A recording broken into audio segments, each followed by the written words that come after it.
Hello, have a nice day. आजकल बारिशों का मौसम है। कहीं बहुत ज्यादा बारिशें हैं, कहीं पर बाढ़ आई हुई है। कई जगह तो लोगों को अपनी जान बचानी भी मुश्किल हो गई। इन चीजों की खबर दे देनी चाहिए टीवी वालों को। और बहुत सारी समस्याएं हैं देश में, उनकी खबरें दे देनी चाहिए। खबर दे रहे हैं एक औरत की, पाकिस्तान से भाग कर आई।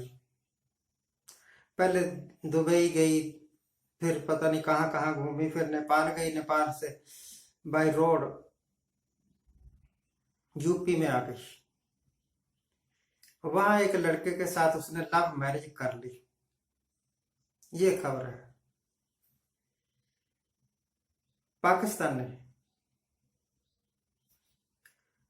कोई पाकिस्तान नहीं, बिना पासपोर्ट के, बिना वीजा के, बिना वैलिड पेपर्स के हिंदुस्तान में रह नहीं सकता। इलीगल है, उसकी सजा है। हमें तजर्बा है। हमारा एक हिंदुस्तानी पाकिस्तान में पता नहीं किस तरीके से फंस गया था। सर्वजीत था उसका नाम। उसको उग्रवादी पता नहीं क्या क्या बता दिया और फिर उसको फांसी दे दी। उसका कसूर सिर्फ इतना था कि वो हिंदुस्तानी था। इस औरत को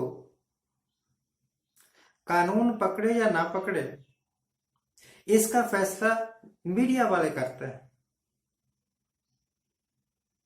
कितने दिन हो गए सीमा जी की खबर चला रहे हैं। सीमा हैदराबाद की है क्या? वो मुस्लिम है, और जिस लड़के के साथ उसने लव मैरिज की है वो शायद हिंदू है। आ गया दिल बेचारी का। दिल की क्या है जी, दिल आया। हमारे गांव के एक आदमी का दिल आ गया था अपने बेटे की साली पर, और उसने उसके साथ शादी कर ली थी। समझ नहीं आया आपको?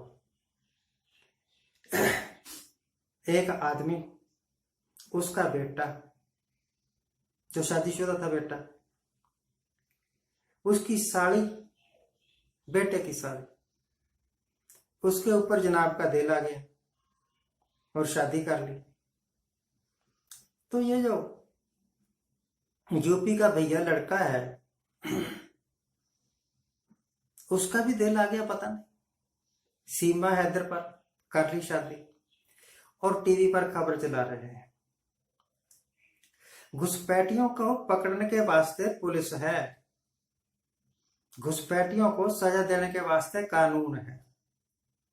हिंदुस्तान में भी है, विदेशों में भी है। इलीगली अगर आप कहीं जाते हैं तो या तो आपको घुसना ही नहीं देंगे अपने देश में। अगर आप घुस जाएं तो फिर याद रखिए कि आपको जेल या फांसी तो होगी ही, अगर पाकिस्तान जैसा कोई देश है तो। अमेरिका बड़े कुछ लिहाज कर देते हैं, वो डिपोर्ट कर देते हैं, जाओ अपने देश में, जहां नहीं रहना।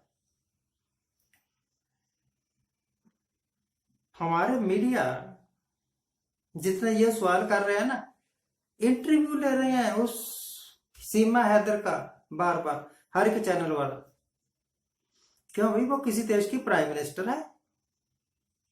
इंटरव्यू ले रहा है तो मोदी साहब का लो, अमित शाह का लो। दे सवाल पर सवाल, ऐसे सवाल पूछो कि आपने 2 करोड़ नौकरियों को वायदा किया था, क्यों नहीं दी? है आप में हिम्मत पूछने का सवाल? आपने नोटबंदी की थी, 2000 का नोट चालू किया था, फिर बंद क्यों किया? और 1000 का नोट बंद करने के पीछे आपकी लॉजिक क्या थी? है किसी के पास हिम्मत सवाल पूछने की मोदी साहब से, या जो भी फाइनेंस मिनिस्टर जिसने भी फैसला लिया होगा?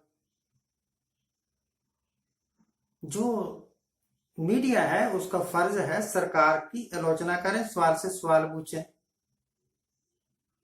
ताकि सरकार को एक दिशा मिले देश की प्रगति के वास्ते काम करने की। अब सीमा हैदर के इंटरव्यू से तो कोई देश की तरक्की होने वाली नहीं है, परंतु वो लगे हुए हैं। या फिर इनके पास दूसरा मुद्दा है कि विपक्ष वाले इकट्ठे हो रहे हैं, 28 पार्टियां इकट्ठी हो रही हैं, इनकी खिचड़ी नहीं पकेगी। आपको पता है 2014 में मोदी साहब ने जब इलेक्शन कैंपेन शुरू किया था, उससे पहले इन्होंने 32 पार्टियों के साथ समझौते किए थे। और अब भी जब ये कहते हैं ना 303 मेंबर हैं हमारे बीजेपी के, एनालिसिस करके देख लो, इनके तो सिर्फ 80 मेंबर हैं, बाकी जितने भी हैं वो दूसरी पार्टियों के भगोड़े हैं। या तो वो पार्टियां छोड़ के आए हुए हैं, या उन पार्टियों से निकाले गए हैं और इनको उम्मीद थी कि ये जीत जाएंगे और इनको टिकट दे दी और वो जीत गए। बीजेपी की सरकार कहां है? यह तो उन लोगों की सरकार है जिनके ऊपर करप्शन के कितने कितने केस चल रहे हैं। असम का मुख्यमंत्री जब तक कांग्रेस में था तब तक वो भ्रष्ट था, उसके ऊपर कई इंक्वायरियां चल रही थी।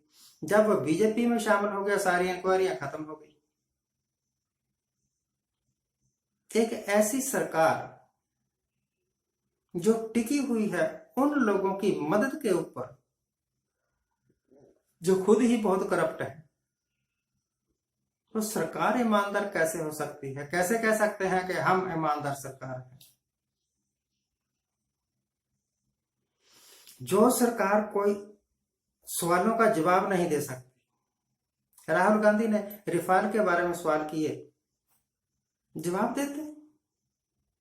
जिस वक्त राजीव गांधी के ऊपर भ्रष्टाचार का आरोप लगा ना कि इन्होंने फोर्स सौदे में दलाली ली गई है, तो उन्होंने खुद इंक्वायरी करवा दी थी। ये सरकार क्यों नहीं करवाती? मतलब साफ है कि सारी दाल ही काली है, दाल में कुछ काला नहीं है। एवरीथिंग इज ब्लैक, सब कुछ काला ही काला है। अगर किसी देश का राजा ऐसा हो कि उसके राज्य में महंगाई बहुत ज्यादा हो, गरीब बहुत परेशान हो, तो वो एक कामयाब राजा नहीं है। पहले जमाने में राजा हुआ करते थे, अब प्राइम मिनिस्टर या चीफ मिनिस्टर है। राजा मैं उसको कहता हूं वो आदमी जिसके हाथ में सत्ता है, जिसके हाथ में हुकूमत है, जिसके हुक्म पर सरकार चलती है, तो राजा ही तो है। जो अपनी मर्जी कर सके वो राजा है। मन मर्जी तो ये कर रहे हैं, चाहे कोई किसी स्टेट का मिनिस्टर हो, चीफ मिनिस्टर हो, चाहे प्रधानमंत्री हो, सभी करते हैं मन मर्जी। मन मर्जियों का ताजा नमूना मेरे पास सीएम के रूप में राजस्थान के सीएम का है। कितना पैसा अपनी मशहूरी पर खर्च रहा है। अरे तूने 5 साल में कोई काम ही नहीं किया, अब मशहूरी करने की जरूरत पड़ गई। इसी तरीके से मोदी साहब खर्च कर रहे हैं। इनको मशहूरियां क्यों करनी पड़ती है? इन्होंने कुछ तरक्की की काम क्यों नहीं किए? बस यही सवाल है। देश की फिक्र है किसी को? अगर देश की फिक्र है तो देश के वास्ते कुछ कुर्बानी करके दिखाओ ना। एक सत्तारूढ़, उनके पास 25-30 पार्टियां, एक विपक्ष, उनके पास 30-35 पार्टियां। देश के वास्ते कौन लड़ रहा है? आप लड़ रहे हैं कि हमारी सत्ता बची रहे, वो लड़ रहे हैं कि हम सत्ता में आ जाएं। देश की फिक्र किसे? अगर कोई ईमानदार है, अगर किसी के पास हिम्मत है तो मेरी बात का जवाब दे दो। Thank you very much for watching. Keep watching, please subscribe my